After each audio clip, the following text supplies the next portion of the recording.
Welcome back. Now, achieving the National Development Plan or the NDP's higher education targets could lift more than 20% of the population out of poverty by 2030. The extra resources can be understood as an important investment only if there is a dedicated commitment to enhancing four performance areas. Now, there's a two-way relationship between the quality of education output and job creation. This, according to Dr Miriam Altman, an economist who is also a commissioner with the National Planning Commission. Thank you so much for coming through this morning. Thanks for having me.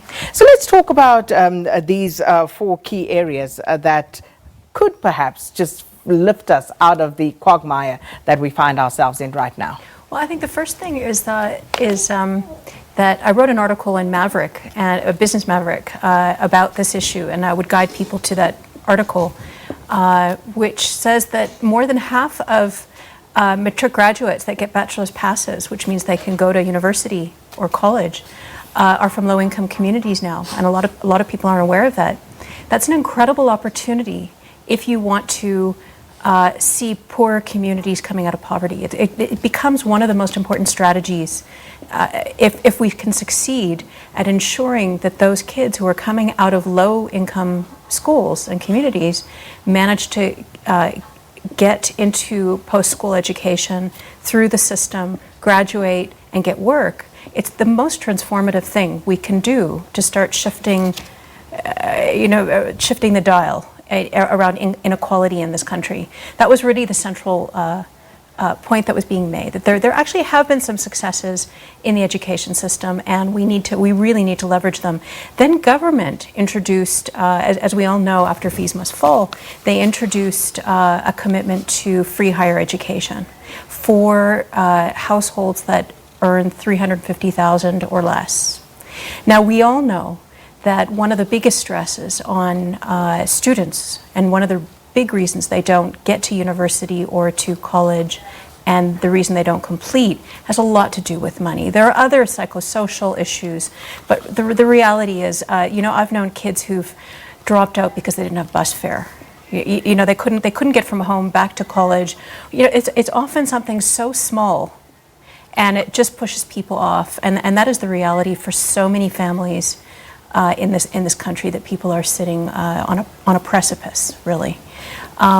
So the free higher education will make a big difference, and those two things together give an enormous opportunity to achieve the National Development Plan targets around more university graduates and more college graduates, and particularly from lower income communities. The reality, though, seems to contradict somewhat what you're saying, because we're sitting in a country with a crisis of unemployed graduates.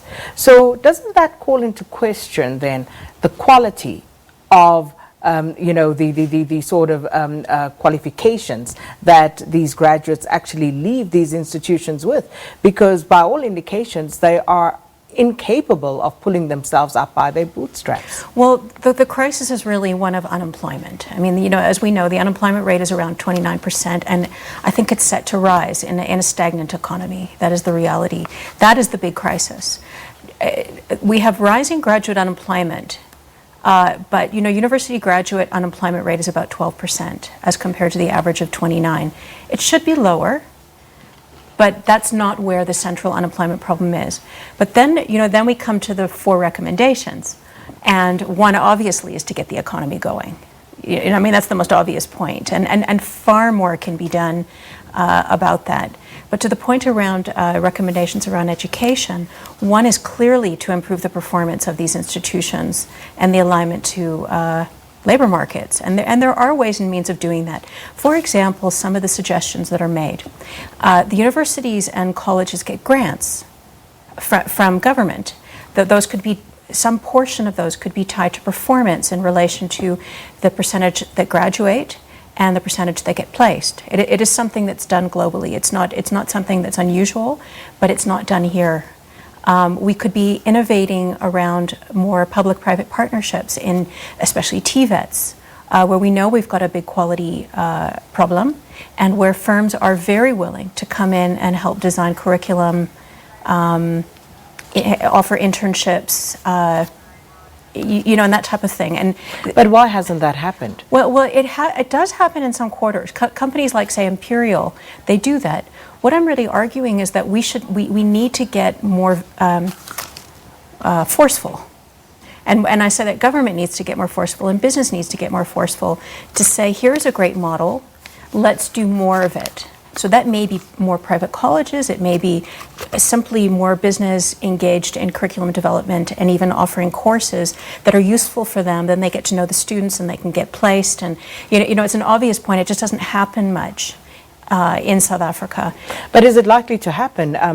This week, BUSA, they held another conference, and Kaskovadia was saying that at this point, business is not investing. We've known this, but there was the admission that given what is going on, the objective reality of the South African economy and the policy situation where business does still feel that there is still some uncertainty that keeps them out, they are not investing. So we have inexplicably high levels of unemployment, even for graduates, and we're sitting here waiting for someone to step in somewhere and do something. We know business is not going to do it because they feel that this is not the right time. So what does government do in that instance? Well, government business is getting involved, actually. So investment is slowed. We would like in the NDP, we would like to see 30% investment to GDP ratio. That ratio now, I wouldn't put my neck on a block, but I think it's about 18%. So it's not that there's no investment. There is definitely investment, but it has been falling. The economy is stagnant. There's no doubt about it. But what about type of investment is it, though? Across the economy. If you just even read the newspaper, you can see that there is actually mining investment. There is actually in telecommunications, across the economy. But it is weak and it's weakening. There's no doubt about it. And the conditions are deteriorating for investment. But it's not zero. So let's just, we just need to get the story right. Having said that, business is actually doing quite a lot. So imagine like the Youth Employment Service, it's called YES, that businesses coalesced around, which is is focused on youth employment. What I would have said is, YES needs to be much more aligned to the efforts to strengthen the TVETs, as an example. And we need to make sure that these initiatives aren't separated. Most corporations have major public investment programs. So I think maybe when I wasn't there and I didn't hear a speech, sometimes you push something because you need to get the point across, and there's no doubt that we aren't going in the right direction. But to depict a view that business isn't investing at all, that they're not doing anything and they're not interested, is actually the opposite of what I see, certainly. Much more needs to be done, and the conditions need to be there to strengthen the conditions. What I should just say, that the last area, which is very much in hand and possible, I remember I said there were 4 areas: fixing the economy, improving performance, innovation around public-private partnerships. And the last area is an area where you say, well, we're getting these kids coming through school now from low-income communities. Firstly, we need to make sure it keeps happening, and that we're getting even more kids coming through, because that can go backwards. So we need to make sure that happens. We need to make sure that they get the right advice. We need to make sure that they're helped into their whatever post-school education opportunity they can get. Because remember, most communities are very marginalized. They don't have anybody else who was educated to know what to study and getting guidance. Mm-hmm. So stepping in, whether it's business or government or together, to make sure that kids finish, that they know that there's funding available, because they often don't.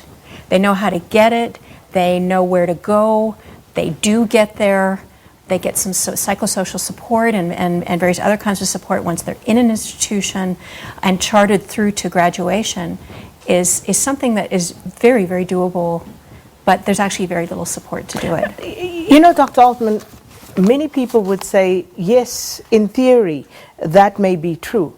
But if we were to open the lines right now, I'm sure there would be thousands of people, graduates, young people with innovative ideas, entrepreneurs, will call in and say they have approached these institutions that are set up to help them. They're not getting the help. Well, this is what I'm saying. It could work a lot better. Having said that, the existing scholarship programs, like around accountants, around teachers, had a huge impact on improving graduation rates. So certainly the NSFAS funding is going to be a big boost. The problem is, as I said, people often fall off for small reasons. People are living in a very fragile, that's what poverty does, and marginalization and distance, that's what it does. So we need those connectors. We need to really be vigilant in making sure that people are charted through the system. Are there many people who, even after they graduate, they don't do as well? That is absolutely true, but the reality is that the starting salaries for people who do get placed is something like 2 to 4 times the poverty rate. So right there, once you get employed, and many people do get employed out of college, you're already bringing your family out, and then you're on a trajectory to improvement. There's a two-way thing here as well, which was your opening statement. There's a concern that when the economy is not growing, you're creating people for what? And in some countries, you end up with a large unemployed graduate base. Look, that's a policy choice. There's so much. This is an incredible country. I mean, if you open your eyes, it's an obvious thing. We could be doing so much better. We have so much going for us, and yet stagnating. So there's no doubt we have to do something about that. But having said that, the probability of getting employed when you come out with a diploma or a degree is significantly higher than if you don't have it. In fact, the vast majority of unemployed people do not have a post-school qualification. That's the first thing. The second thing is, the more that you have those people, the more you will attract companies investing in activities that employ people. So for example, in business process outsourcing, like call centers, that sort of thing, companies often say, they often say that the reason that they're not here is that they can't get the supply of young people, sufficient supply of young people who are ready to be in those call centers. So organizations like Harambee are doing amazing work to do something about that. But sometimes the supply brings forth the demand. Sometimes having more educated people it makes the environment more conducive for business and enables them to expand. Well, certainly something to ponder. Thank you so much, Dr. Miriam Altman, discussing the role of education in boosting the economy. She's an economist, also contributed to one of the country's commissioners in the National Planning Commission. So let us know what your thoughts are at Morning Live SABC. Let's take a break.